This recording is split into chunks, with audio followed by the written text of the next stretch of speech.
เขาบ่ซอกหาที่นี่ไปซอกหาที่ใดหูกิเลสก็ได้ก็เลยบ่ได้เห็นกิเลสจากเธอตายแล้วเกิดแล้วตายแล้วก็จิอยากมาเกิดอีกตื่มอยากไปตกนรกอีกตื่มพระพุทธเจ้าเพิ่งสอนอย่ามาเกิดถึงก็ตายตื่มมาเลยแล้วคันทำบุญให้ทานอยากไปเกิดเป็นเทวดาคนมีกิเลสแต่มันก็อยากไปซะเนาะไปหาบนทุกข์ก็คันหัวจักอย่างเพราะว่าเนี่ยโอ้ยบ่ไปเกิดหัวมันเทวดาเนี่ยสู้อยู่บ้านบุผมนี่บ่ได้ดอกเฮ็ดไทยเฮ็ดหนาเยอะเก็บผักหานอกกินอยู่นี่ละเนี่ยก็แล้วท่านว่า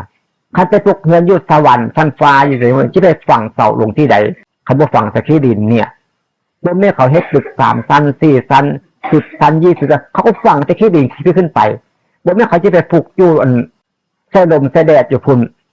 มันเว้าเนี่ยบ่มี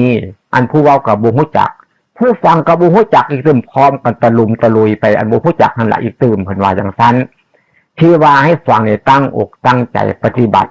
โทสะโมหะโลภะจืดจางไปแล้วเฮาก็สบายซะเนาะเวทนาก็บ่ทุกข์สัญญาก็บ่ทุกข์สังขารก็บ่ทุกข์วิญญาณก็บ่ทุกข์ความบ่ทุกข์แล้วเพิ่นเอิ้นสวรรค์6ชั้นตาชั้นหนึ่งหูชั้นหนึ่งดังชั้นหนึ่งปากชั้นหนึ่งกายชั้นหนึ่งใจชั้นหนึ่ง6ชั้นนี้อยู่ด้วยความสุขเพิ่นเอิ้นโลกิยะสุขเพิ่นว่าจังซั่นแล้วเฮาสิไปเอาความสุขเมืองสวรรค์อยู่ไสคนบ่ฮู้จักสอนมันก็บ่ฮู้จักคือกันนั่นล่ะที่หยังพอว่าให้ฟังเนี่ยว่าง่ายๆเฮาปฏิบัติได้เฮาก็ได้เฮาปฏิบัติบ่ได้เฮาก็บ่ได้แล้วทางบ่ทันพอมันเถือพลิกมือขึ้นก็ฮู้มืออันฮู้มือก็ได้แล้วเด้นี่ได้อันใดได้ฮู้มือนั่นแหละแต่ก่อนมันบ่เคยฮู้มือจักเถือมันไปตามสัญชาตญาณของสัตว์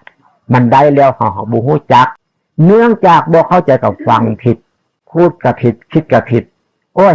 บ่แม่นแล้วทำลายแล้วเนี่ยบ่ฮู้จักว่าอย่าพ่อมาส่งเสริมอย่าพ่อมาส่งเสริมเด้ว่าธรรมะเนี่ยทำให้พุทธศาสนาเจริญเด้หมู่เจ้ามานี่ก็มาส่งเสริมพุทธศาสนาเด้มาแล้วก็รีบตั้งอกตั้งใจทำซั่นวะที่พูดที่คุยกันเฮ็ดหยังคันนั่งหัวตอมกันแล้วเอาละเจ้าเฮ็ดหยังเจ้าเป็นหยังเจ้าฮู้ฮอดใส่แล้วนี่เว้าไปเฮ็ดหยังได้ประโยชน์อันใดของจังซั่นน่ะฮู้ไปฮอดจากกระทำสร้างเพิ่นน่ะแม่เพิ่นเฮ็ดหยังกระทำสร้างเพิ่นน่ะแม่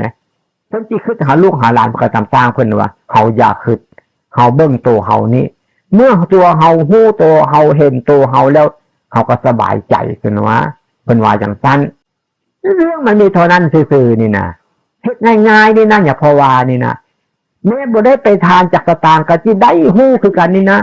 เพราะว่าพลิกมือฮู้บ่ซื้อเงินให้ผาดบ่เจ้าฮู้เด้ตัวฮู้เฮามันมีอยู่นี่แล้วเป็นหยังบ่อยากเฮ็ดมันสิตายเนี่ยอ้าวตายก็มันตายแล้วเบิ่งซั่นว่า